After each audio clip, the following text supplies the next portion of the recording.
কি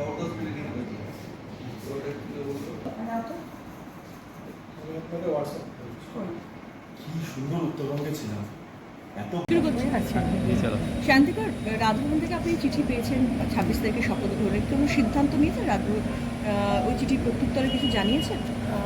উনি আমাকে চিঠি পাঠিয়েছেন আমার রেসিডেন্সে। ওখানে উনি উল্লেখ করেননি যে শপথ পাঠটা কালকে করাবেন।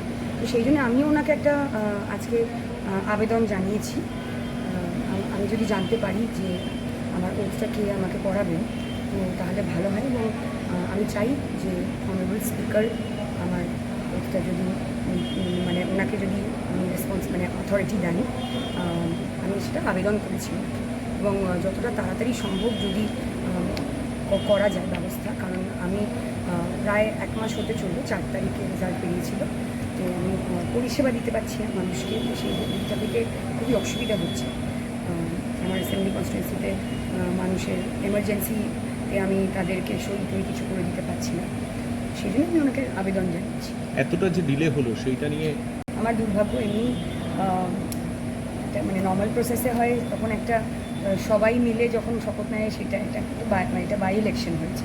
তো আমি এবং ভগবান গোলার যিনি ক্যান্ডিডেট ছিলেন, এখন এমএলএ ইলেক্টেড হয়েছে। তো আমাদের দুজনেরই ক্ষেত্রে হয়তো একটু প্রবলেম হয়ে যাচ্ছে, কিন্তু দেখা যাক, চেষ্টা করবো। মানে আবেদন তো তাই করেছি যে যতটা তাড়াতাড়ি আমি কাজ শুরু করতে পারি তার সেটাই হবে। আপনি প্রথমবারই অনুপস্থিত। এটা তো অবশ্যই খারাপ লাগছে, এবং কনস্টিটিউশনের ঊর্ধ্বে গিয়ে তো আমরা কেউই কিছু করতে পারবো না, এবং রাজ্যপাল আমাদের কনস্টিটিউশনাল হেড।